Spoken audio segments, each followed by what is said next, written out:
Bonjour à tous, je suis très heureux de vous retrouver dans Intérêt Général. Cette semaine, je vous propose une rencontre avec une entreprise pas comme les autres. Velux, une entreprise engagée sur les territoires.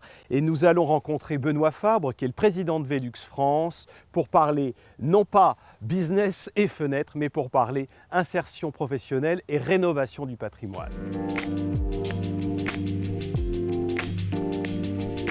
Benoît Fabre, bonjour. Bonjour. Il faut dire que Velux n'est pas une entreprise comme les autres. De fait, Velux, à la création, son fondateur a souhaité que nous travaillions sur des produits qui soient utiles à la société.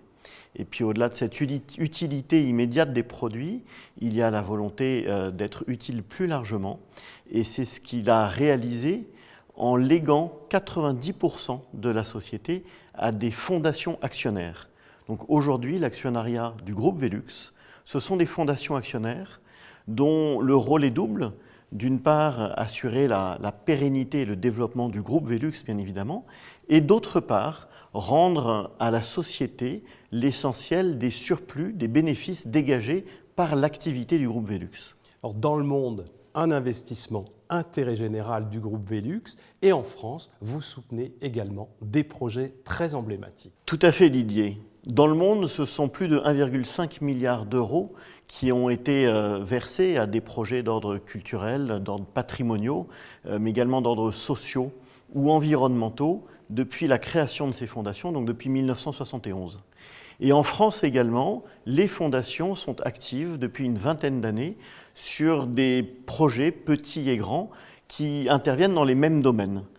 J'en prendrai le plus emblématique, le plus important, qui a été la contribution à la rénovation des vitraux de la Sainte-Chapelle à Paris, qui nous a pris 6 ans sur les dernières années.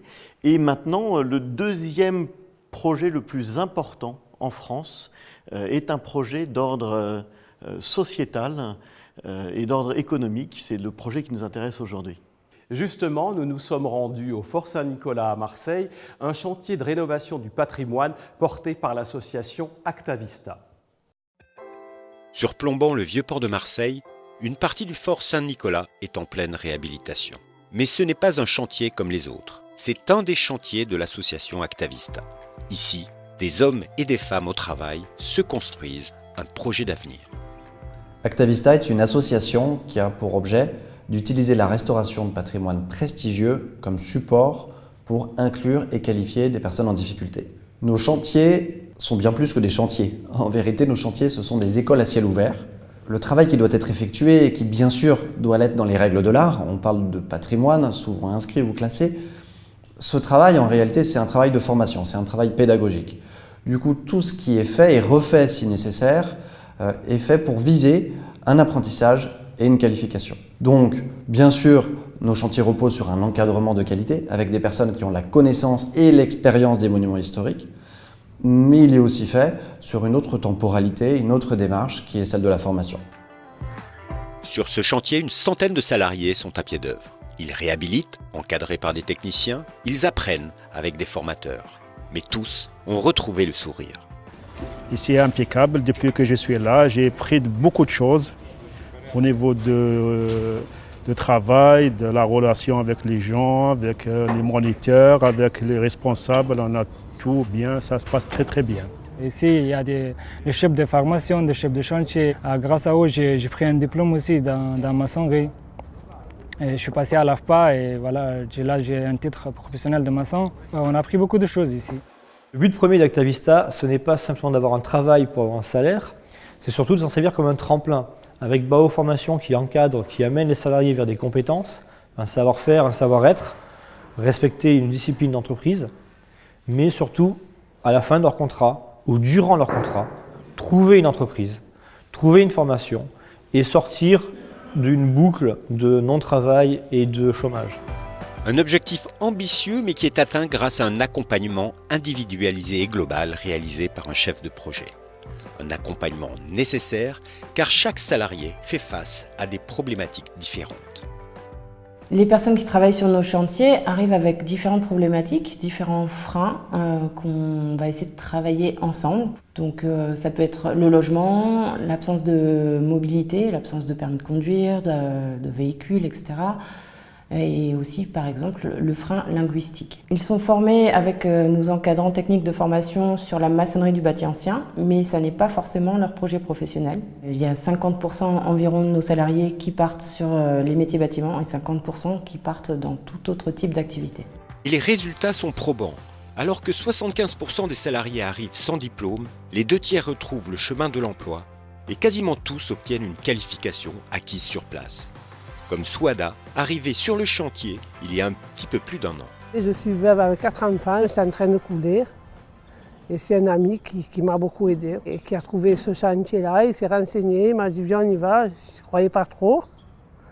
Et bon, je me suis présentée. Au bout de 10 ans que je ne travaillais plus parce que j'étais dans ma peine. Ce qui est arrivé est arrivé. Le grand défi. Mais je ne croyais pas, même moi de moi-même, je ne m'en croyais pas capable. Qu'est-ce que j'ai appris? À la maison, c'était le ménage et Actavista, c'est la pelle, la truelle, la pierre, la taille de pierre. J'ai passé le diplôme à l'AFPA et j'ai eu le diplôme de coffrage. Comme Souada, sur ce chantier, ce sont 2000 salariés qui ont retrouvé espoir et fierté. Et pour Actavista, le fait de travailler sur un chantier prestigieux est capital.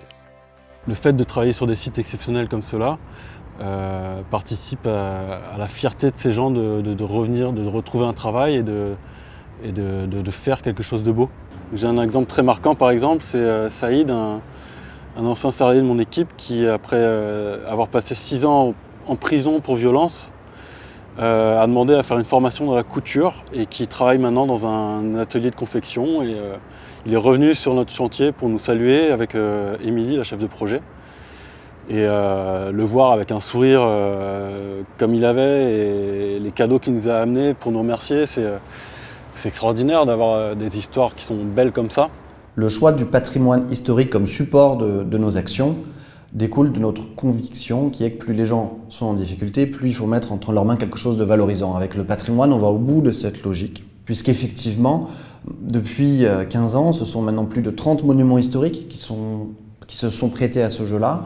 Actuellement, ce sont 7 chantiers qui sont à l'œuvre, et sur chacun d'entre eux, ce sont des histoires de vie qui viennent se mêler à la grande histoire. C'est cette magie qui nous porte. Depuis 15 ans, ce sont plus de 5000 petites histoires qui se sont inscrites dans la grande histoire de ces bâtiments, et c'est ce qui fonde notre choix.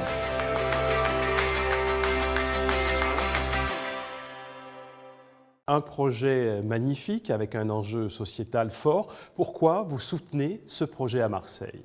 Quand on voit ces images, on comprend tout de suite pourquoi les fondations Velux ont eu un véritable coup de cœur pour ce projet-là.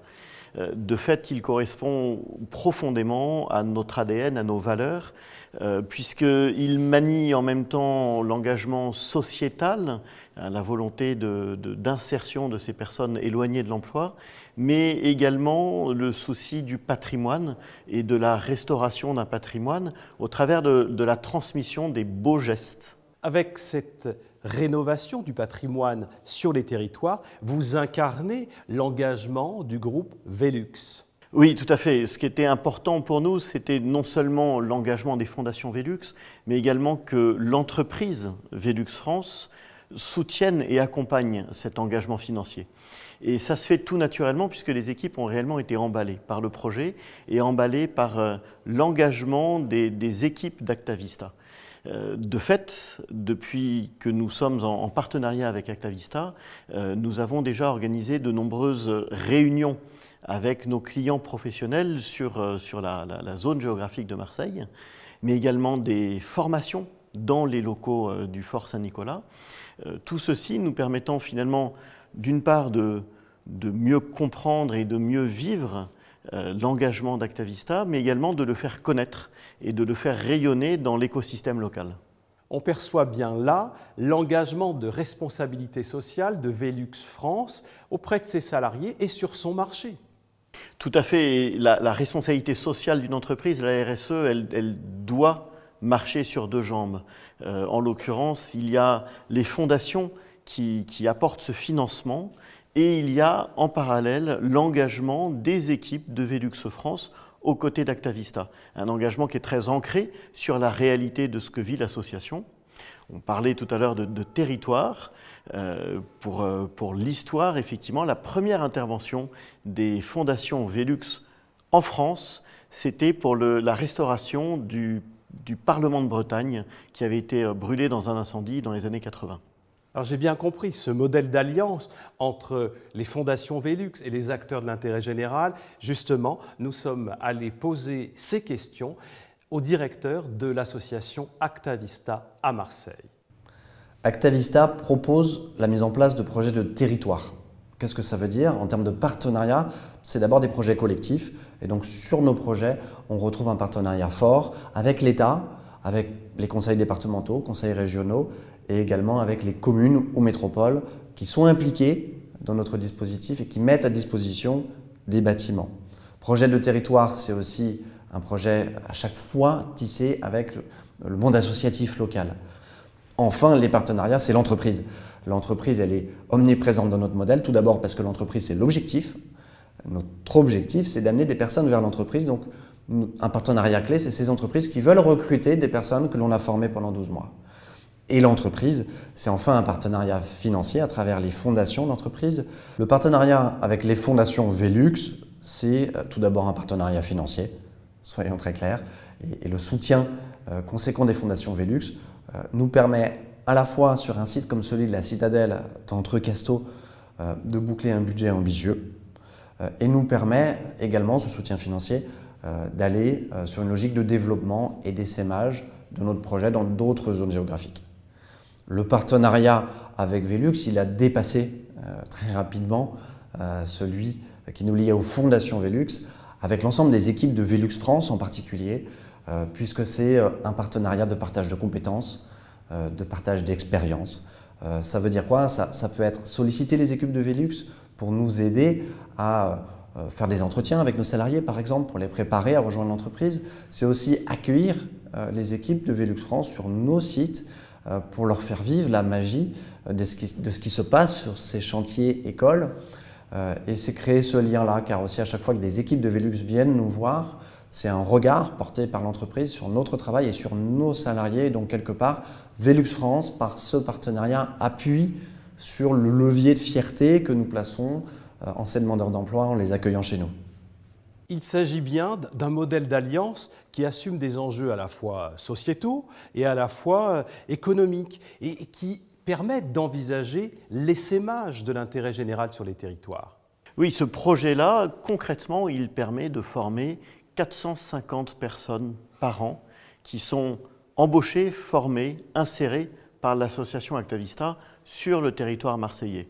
Et puis au-delà, on l'a vu, cette volonté d'étendre, ça correspond très exactement au désir, au souhait des fondations Velux qui soutiennent ce projet d'intérêt général comme tous les autres projets soutenus, de façon à ce qu'il puisse essaimer plus largement sur l'ensemble du territoire français. Benoît Fabre, merci. Vous nous tiendrez au courant de l'essaimage de l'intérêt général sur les territoires. À bientôt.